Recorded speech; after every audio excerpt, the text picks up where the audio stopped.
तो अभी की सबसे लेटेस्ट जो घटना इस समय ट्रेंडिंग में चल रही है वो है जो कि अमेरिका ने यूएस मिसाइल के माध्यम से गल्फ ऑफ ओमान पर जो अटैक किया है, और उस अटैक में जो एक जहाज पर 24 भारतीय सिपाही जो सवार थे, उनमें से 3 नाविकों की मौत हो चुकी है और 21 नाविकों को सेफली बचाया जा गया है।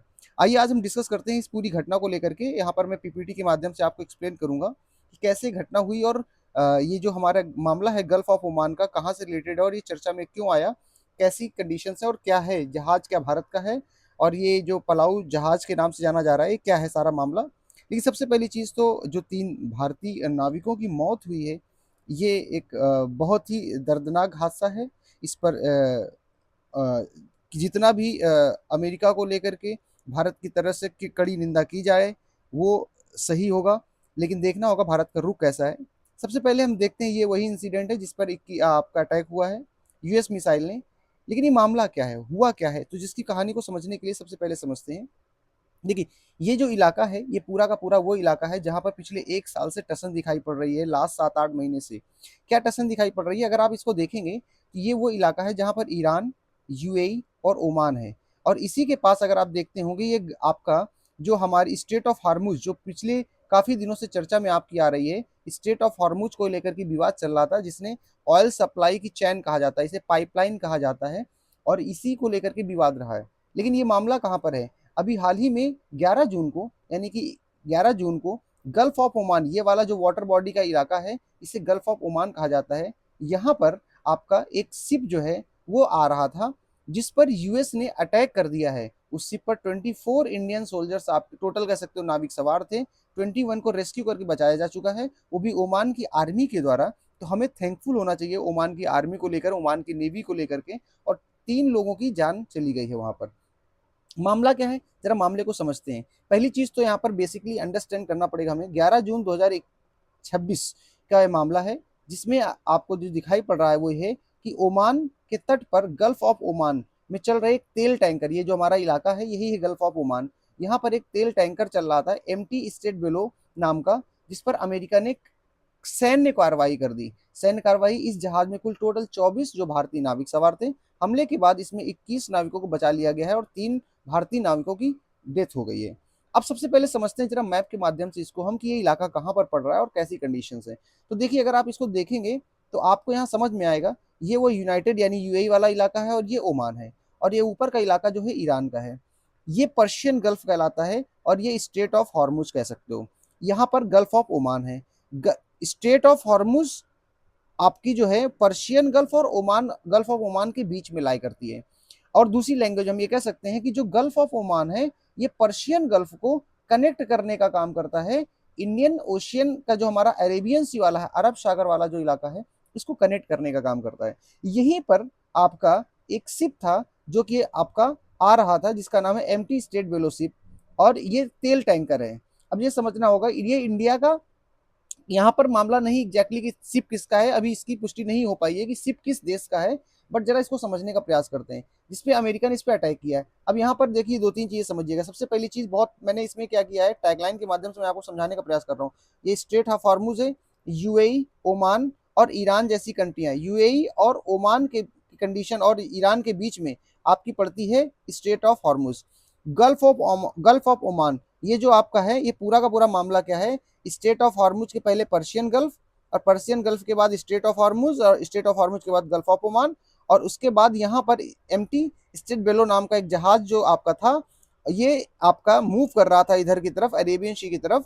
और यहीं पर आपका जो गल्फ ऑफ ओमान है कनेक्ट करता है, जो कि इंडिया में है, यहीं पर इस पर अटैक हुआ, और जिसमें अमेरिका ने मिसाइल के द्वारा अटैक करके यहाँ पर कार्रवाई की, जिसके बाद ये सारे मामला निकल कर आता है। अब आपको मालूम है कि जो हार्मुज स्ट्रेट है, ये हमारी विश्व की ऑयल लाइफलाइन के तौर पे जाना जाता है। फारस की खाड़ी जो है, ये अरब सागर से जोड़ने का काम करता है स्टेट ऑफ हॉर्मुज यानी पर्शियन गल्फ को।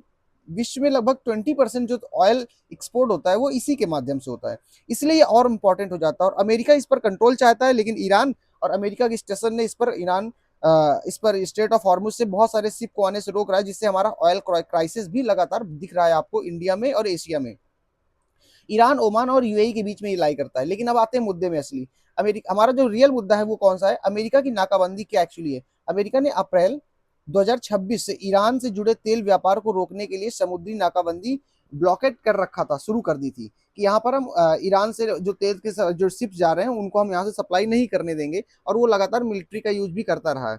उसी दौरान यहाँ पर दिखाई क्या पड़ता है, एमटी स्टेट बेलो नाम की एक आपका जहाज था, जो कि आपका ध्यान रखिएगा, दिस इज इंपॉर्टेंट, आपका कॉम्पिटिटिव लेवल से भी एग्जाम्स में क्वेश्चन बन सकता है। पलाऊ फ्लैग, पलाऊ फ्लैग क्या है, what is the mean of this, और यहाँ पे स्टेट वेलो के साथ क्या है, पलाऊ कंट्री, जिसका फ्लैग लगा था इस टैंकर में आपका, और गल्फ ऑफ ओमान से गुजर रहा था, और उसमें भारतीय नाविक भी कार्यरत थे उस जहाज पर, जिस पर अटैक हुआ है। अमेरिका ने हमला क्या किया, अमेरिका की सेंट्रल कमांड के अनुसार जहाज ने निर्देशों का पालन नहीं किया, जो भी कमांड दिए जा रहे थे उन कमांड्स को फॉलो नहीं कर रहा था, और यही रीजन है कि अमेरिका का कहना है कि इस पर अटैक किया गया। दूसरी ओर जहाज प्रबंधन ने आरोप को नकार दिया है, और उसने कहा स्वतंत्र जांच होनी चाहिए, क्योंकि यहाँ पर ऐसा कुछ नहीं है, हम रूल्स को फॉलो कर रहे थे, इसके बावजूद भी अटैक हुआ है।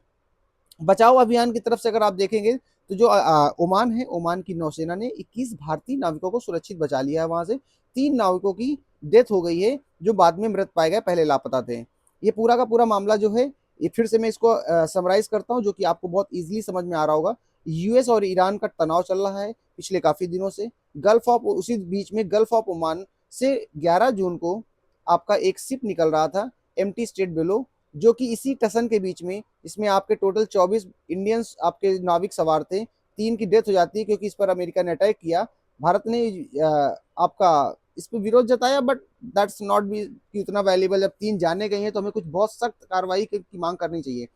अब क्वेश्चन बनता है कि साहब एमटी स्टेट बेलो किसका जहाज है, और इसमें भारतीय नाविक सवार थे, तो क्या भारत का जहाज है? लेकिन समझिए बिल्कुल, इस पर आपका पलाऊ फ्लैग लगा हुआ था। अब क्या है पलाऊ फ्लैग, पलाऊ ध्वज वाला ये जहाज, इसका मतलब क्या होता है? देखिए, वर्ल्ड में जब ट्रेड होता है तो तेल के आदान प्रदान के लिए जो केमिकल और ऑयल टैंकर्स होते हैं, वो आपके कई देशों के आपके चल रहे होते हैं।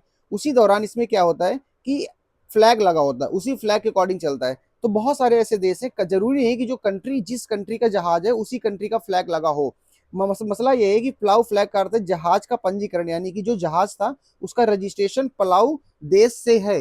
अब ऐसा क्या होता है कि जो बहुत सारी ऐसी कंट्रियां जिनमें की जो प्रोसीजर होता है रजिस्ट्रेशन को लेकर, टैक्सेशन को लेकर, वो बहुत सारे तामझाम नहीं होते हैं, तो लोग दूसरे देश की जो आपकी कंपनियां हैं, वो जो इस तरह के देश होते हैं जहां पर बहुत फ्रीडम होती है, बहुत ज्यादा फॉर्मेलिटीज नहीं होती, उन देशों के नाम से रजिस्टर्ड कराती हैं, और उसी देश का फिर फ्लैग लगा करके वो ट्रेडिंग करती हैं। तो मसला यहाँ पर एमटी स्टेट वेलो के साथ यही था, और ये आपका, लेकिन इससे जरूरी नहीं होता कि मालिक पलाऊ का ही हो, same thing is highlighting here. तो पॉइंट आपको समझ में आया होगा, यानी कि फ्लैग स्टेट जो है जरूरी नहीं कि वो ऑनर कंट्री का ही हो। कई जहाज टैक्स नियमों और संचालन संबंधित कारणों से किसी अन्य देश में पंजीकृत होते हैं, इसे फ्लैग ऑफ कन्वीनियंस कहा जाता है। पलाऊ, पनामा, लाइबेरिया इसीलिए प्रसिद्ध उदाहरण माने जाते हैं। और इन देशों में टैक्सेशन जैसी मामला, थोड़ा सा नियमों का, रूल्स एंड रेगुलेशंस का, पॉलिसीज का उतना बहुत ज्यादा टिपिकल नेचर यहाँ पर नहीं है, जिसकी वजह से यहाँ पर कंट्रोल कह सकते हो कि इजी तरीके से ट्रेडिंग की जा सकती होगी। So the point is very simple, ये पूरा मामला था। आई होप कि आपको समझ में आया होगा, लेकिन फिर से मैं एक बार कहना चाहूंगा कि जो भी कुछ हुआ ये सही नहीं है, गलत है। 3 भारतीयों की मौत या एक भारतीय की भी मौत होती, वो भी अपने आप में जिम्मेदार ठहराना होगा अमेरिका को। अब देखना होगा भारत सरकार और वित्त मंत्रालय के साथ साथ हमारा जो, क्योंकि बैलेंस कर रहा है इकोनॉमिकली, बहुत ट्रेड इस समय डिसबैलेंस चल रहा है, तो वो भी कैसा है, लेकिन फॉरेन मिनिस्ट्री को इस पर जवाब देना चाहिए। आपकी क्या राय, कमेंट सेक्शन में जरूर बताएं।